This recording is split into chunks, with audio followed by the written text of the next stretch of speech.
Hola, hola, muy buenos días, tardes o noches a la hora que nos veas.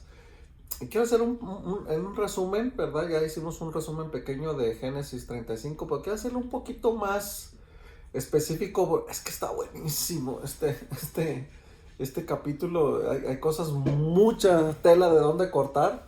Y mira, en el principio, ¿verdad? De 35:1 dice, entonces Dios le dijo a Jacob, prepárate, múdate a Betel, establécete allí y edifica un altar a Dios.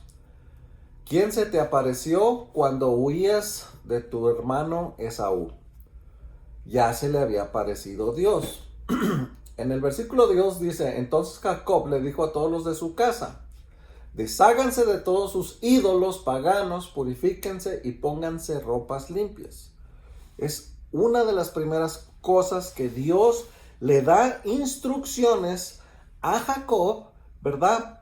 Para que siga la voluntad de Dios. Hay en nuestra vida, hay ídolos de los cuales nosotros debemos de deshacernos.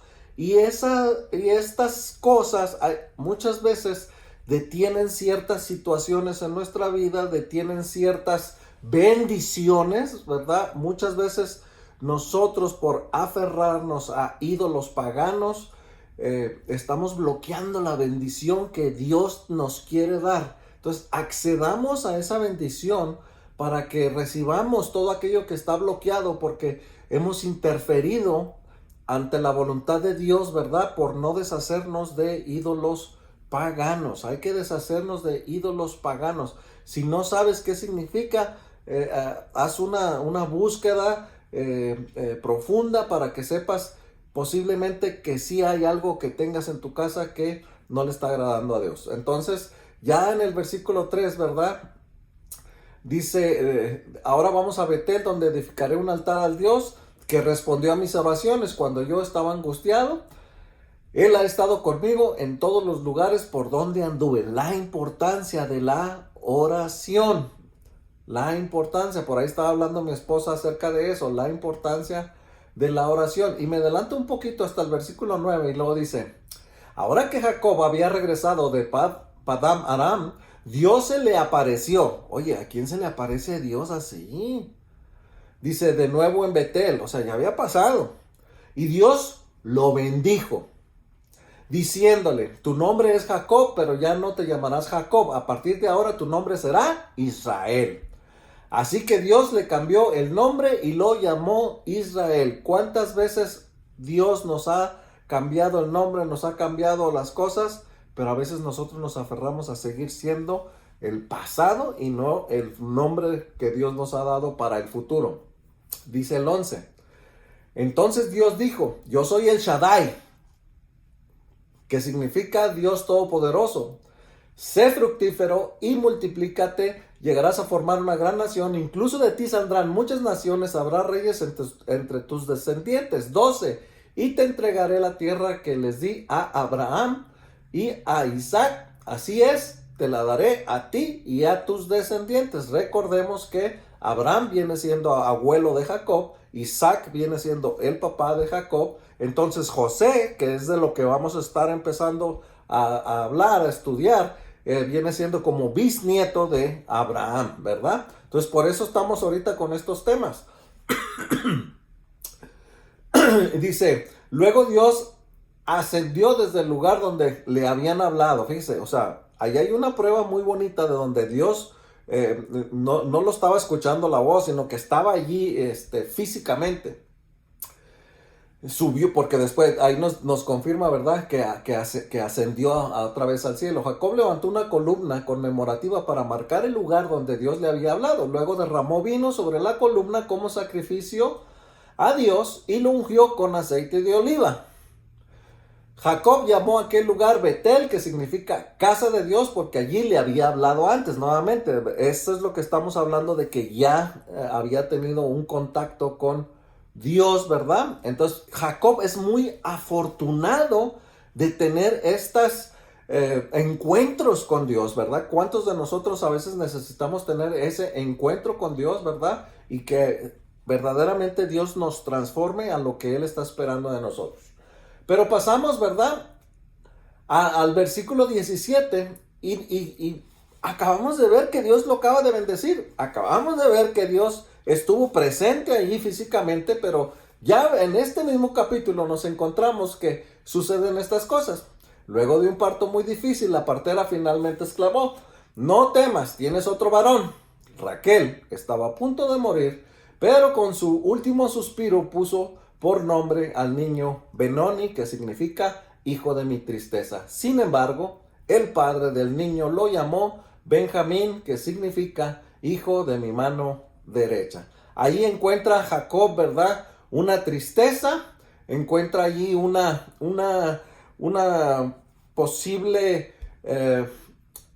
lucha en su mente, en su cabeza, de decir, bueno, pues entonces, ¿dónde está el Dios que se me apareció? ¿Dónde está el Dios que me está diciendo que voy a ser fructífero, verdad? Pero Raquel ya le había regalado el primer hijo, que era José, y el segundo hijo, que era Benjamín, ¿verdad? Entonces piensa también en un Jacob, ¿verdad? Que ya era Israel, pero que se queda sin, no solamente se queda con el dolor de haber perdido a su esposa porque muere en el parto donde nace Benjamín. Ahora Benjamín se queda sin mamá, o sea, como padre también tenía ese sufrimiento. Y allí un poquito más adelante, en el versículo 22, dice: mientras vivía allí, Rubén tuvo relaciones sexuales con Bilha, la concubina de su padre, y Jacob se enteró enseguida.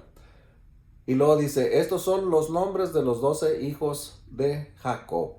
Otra tristeza al corazón de Jacob, ¿verdad? A Israel, otra tristeza de saber que uno de sus hijos le falta el respeto teniendo relaciones sexuales con una de las concubinas de Jacobo. Más adelantito, ahí en el versículo 28, encontramos a Isaac, ¿verdad? Dice ahí: Isaac vivió 180 años, después dio su último suspiro y murió en buena vejez, y se reunió con sus antepasados al morir, y lo enterraron sus hijos Esaú y Jacob. Otra tristeza en el corazón de Jacob, de Israel, de que pierde a su padre. Entonces, hay muchas cosas, ¿verdad?, que nosotros podemos encontrar, que si nosotros podemos aplicar la fe, podemos encontrar que una de las cosas que tenía Jacob es que tenía mucha fe. A pesar de que pasaban estas cosas dificilísimas, a pesar de que le estaban pasando estas cosas tan dolorosas y tan profundas en su corazón, Dios le cumplió lo que le prometió, y todo llegó. En el capítulo 36 podemos ver el relato, ¿verdad?, de los descendientes de Esaú. Podemos ver también los descendientes de Jacob, ¿verdad?, sus 12 hijos y toda su descendencia.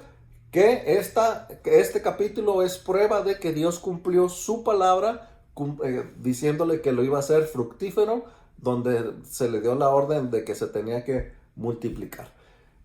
Por eso es muy importante, hermanos, que si están pasando cosas en nuestra vida, seamos conscientes, seamos hombres y mujeres de fe, creyendo que si Dios nos prometió algo, que si Dios nos habló a través de sueños, si Dios te habló a través de una predicación, si Dios te habló a través de alguna clase, si Dios te habló a través de algún profeta y te están sucediendo cosas, tú síguele creyendo a Dios, que Él no es hijo de hombre que mienta, ni que se arrepienta.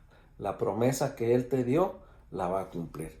Un detalle muy importante que leímos allí al principio del capítulo 35 es deshacernos de los ídolos paganos que nos están estorbando para que esa bendición sea desbloqueada. Hay que hacer un acto de revisión y ver qué ídolos paganos están instruyendo la comunión con nuestro Dios para recibir esa bendición, y seguir creyendo que Dios allí va a estar con nosotros si nosotros también permanecemos en Él. Dios me los bendiga, cuídense mucho, los esperamos.